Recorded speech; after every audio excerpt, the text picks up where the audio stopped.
அனைவருக்கும் வணக்கம் மாணவர்களே. இன்று நம்ம காணக்கூடிய தலைப்பு வந்து பாத்தீங்க அப்படின்னா 4 வகை சொற்களை பார்க்க போறோம். தமிழ்ல எத்தனை வகையான சொற்கள் இருக்குன்னா 4 வகையான சொற்கள் இருக்கு. சரிங்களா? அதாவது ஒரு சில எழுத்துக்கள் தனித்து நின்று பொருள் தரும். ஒன்றுக்கும் மேற்பட்ட எழுத்துக்கள் தொடர்ந்து வந்து பொருளை தருவதுதான் அதுதான் ஒரு சொல் அப்படின்னு. சரியா? ஒரு எழுத்து ஒரு மொழி அப்படின்னு இருக்கு. ஒரே ஒரு எழுத்து தான் இருக்கு பொருள் தரும். சில எழுத்துக்கள் சேர்ந்து வந்து ஒரு பொருளை தருவதுதான் அதுதான் சொல் என்று சொல்லுவோம்.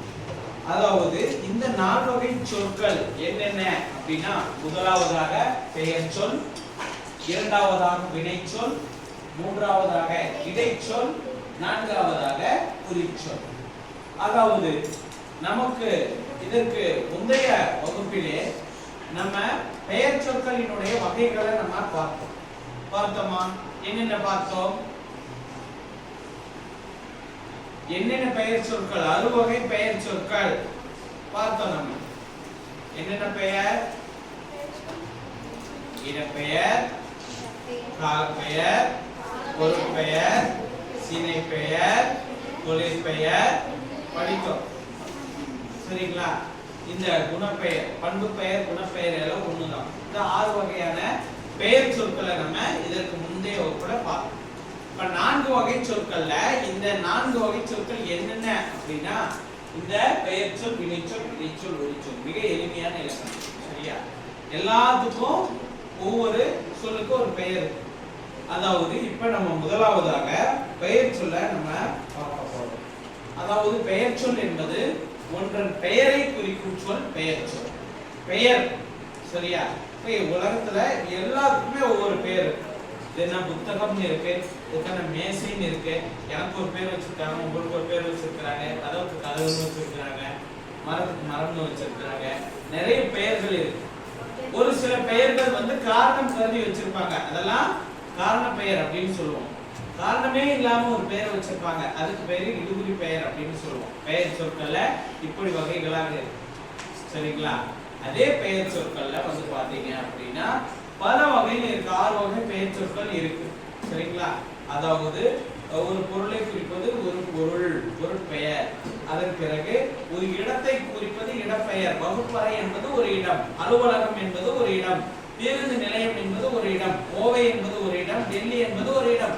இடத்தை குறிப்பது இடப்பெயர். ஒரு காலத்தை குறிப்பது மாதம், ஜனவரி, பிப்ரவரி, சித்திரை, வைகாசி, நேற்று, இன்று, காலை, 1 மணி நேரம். இப்படி காலங்களை குறிப்பதெல்லாம் காலப்பெயர்.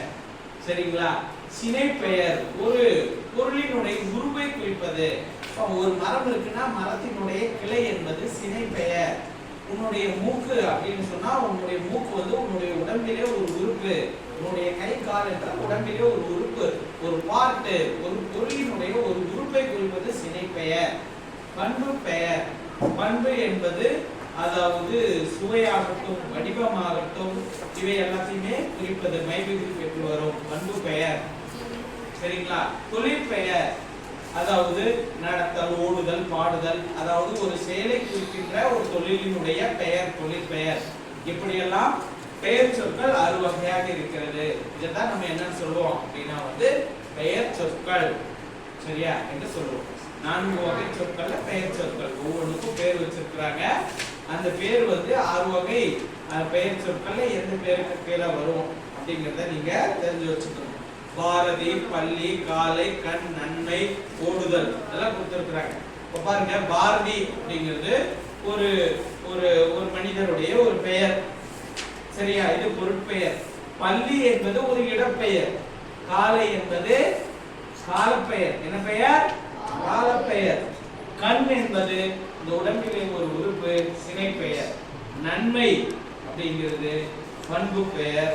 ஓடுதல் என்பது தொழிற்பெயர். இப்படி 6 வகையான பெயர் சொற்கள் கொண்டாட எடுத்துக்காட்டுகளை கொடுத்திருக்கிறாங்க.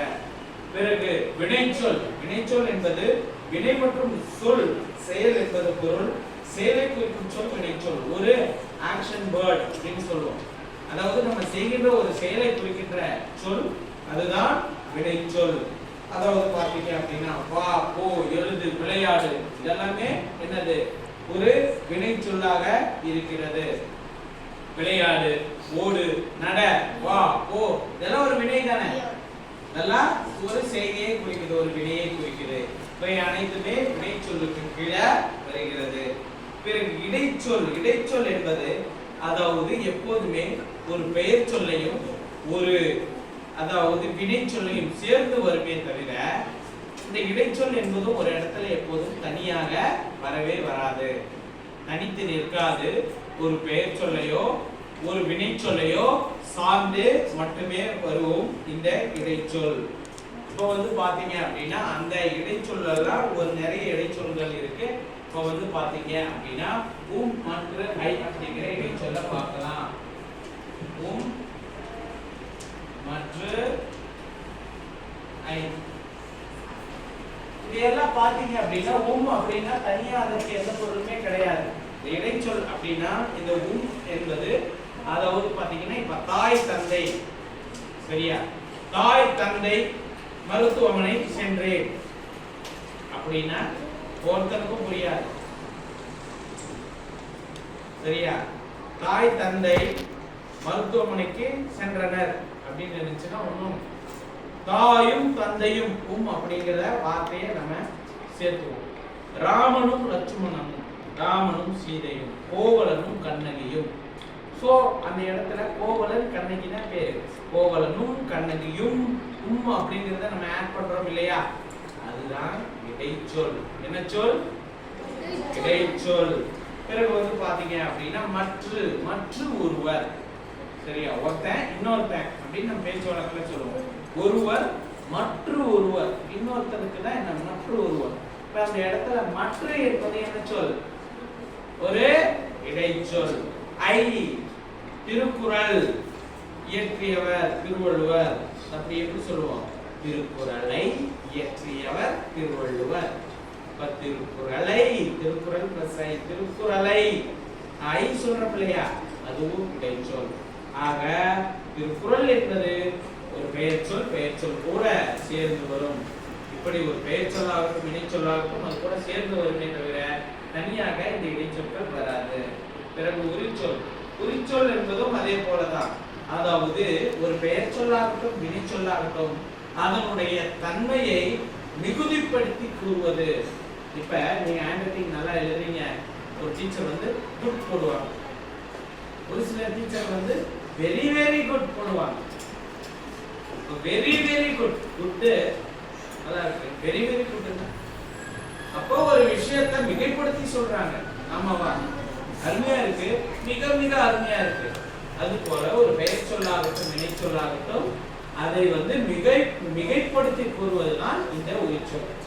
பாத்தீங்க அப்படின்னா மா சால அப்படிங்கிற ஒரு இரண்டு எடுத்துக்காட்டுகளை கொடுத்திருக்கிறாங்க. மா சால. இப்போ பாத்தீங்கன்னா நகரம். நகரம்னா என்ன? டவுன். என்னது? மாநகரம். கோவை பெரிய நகரம், சரியா? அப்ப மா என்றால் இந்த இடத்துல பெரிய என்ற அர்த்தம். இப்ப மாநகரம் அப்படின்னா பெரிய மாநகராட்சி, கோவை மாநகராட்சின்னு சொல்றோம். சோ மா என்பது என்னன்னா பெருசுபடுத்தி காட்டுது. பிறகு சால, அதாவது சாலச் சிறந்தது, மிகச் சிறந்தது. சாலை என்றால் என்ன அப்படின்னா மிகச் சிறந்தது. உங்க டீச்சர் நன்று போட்ட பார்த்த நன்று, மிக மிக நன்று அப்படின்னு போட்ட போடலாம். சிறந்தது பெஸ்ட், சாலச் சிறந்தது ரொம்ப பெஸ்ட் அப்படிங்கிறது அதனுடைய அர்த்தம். ஆகவே மாணவர்களே நீங்கள் கவனிக்க வேண்டியது என்ன அப்படின்னா பெயர் சொல் என்ன என்பதை தெரிந்து கொள்ள வேண்டும், வினைச்சொல் என்பது என்ன என்பதை தெரிந்து கொள்ள வேண்டும். இடைச்சொல் பெயர் சொல்லோடும் வினைச்சொல்லோடும் இணைந்தே வரும் அப்படிங்கிறத நம்ம தெரிஞ்சுக்கணும்.